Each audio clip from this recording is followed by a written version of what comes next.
Bank Dunia resmi mengelompokkan Indonesia sebagai negara berpendapatan menengah ke atas dengan pendapatan nasional bruto per kapita antara 4.046 US dollar hingga 12.535 US dollar per tahunnya. Dengan status Indonesia yang naik level menjadi negara berpendapatan menengah ke atas, kok masih banyak warga Indonesia yang miskin ya? Oke, mari kita bahas di Beranda Sultan bersama saya, Lesi Ismala.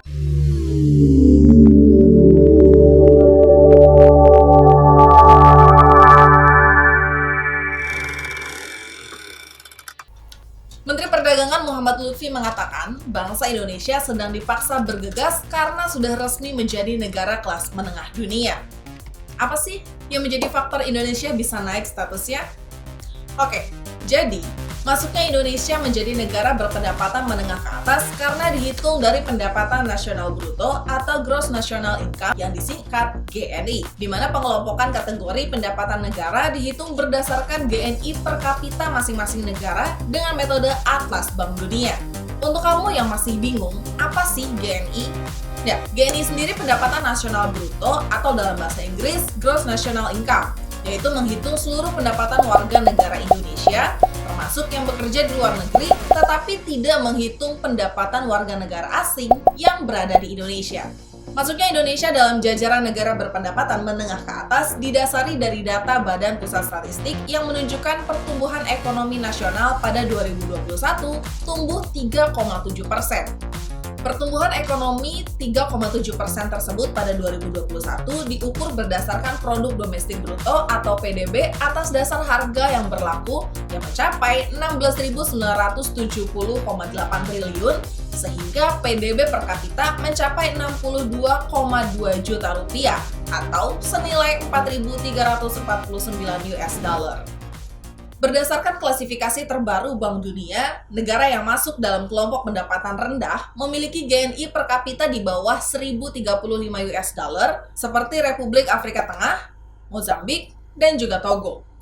Kemudian negara berpendapatan menengah ke bawah memiliki GNI per kapita antara 1.036 US dollar sampai 4.045 US dollar seperti Algeria, Benin, Sri Lanka, Nepal, dan juga Tanzania. Lalu negara berpendapatan menengah ke atas memiliki GNI per kapitanya antara 4.046 US dollar hingga 12.535 US dollar, seperti Indonesia, Rusia, Argentina, dan juga Meksiko.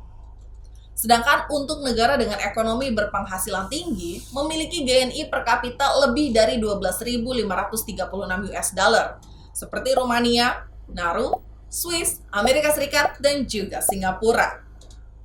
Pada perencanaan pembangunan nasional, sebelumnya menargetkan Indonesia dapat menjadi negara maju pada 2045 dengan PDB per kapita sebesar 23,2 ribu US dollar atau sekitar 324,9 juta rupiah. Dengan target ini, PDB nasional bisa mencapai 7,4 triliun US dollar, menempati peringkat 5 terbesar di dunia. Tapi banyak yang menyebutkan bahwa kualitas hidup masyarakatnya, terutama dari segi ekonomi, tidak mencerminkan status Indonesia. Sehingga posisi Indonesia yang masuk dalam kelompok negara dengan pendapatan menengah atas ini dipertanyakan. Pengamat ekonomi dari Indonesia Strategic and Economic Action Institution, Roni Pesasmita, mengapresiasi pencapaian Indonesia ini. Tapi dengan catatan, status Indonesia sebagai upper middle income country dinilai masih sebatas hadiah hiburan. Apakah bisa dikatakan begitu? Mari kita lihat data kemiskinan Indonesia. Jumlah penduduk miskin pada September 2021 sebesar 26,50 juta orang. Sedangkan persentase penduduk miskin pada September 2021 sebesar 9,71%. Jika dilihat secara wilayah, maka Jawa Timur adalah daerah dengan penduduk miskin terbanyak, yaitu 4,2 juta. Dilanjutkan dengan Jawa Barat sebanyak 4 juta orang miskin, dan Jawa Tengah 3,9 juta orang miskin. Gimana menurut kamu? Apakah Indonesia akan menjadi negara maju suatu saat nanti? Komen di bawah ya.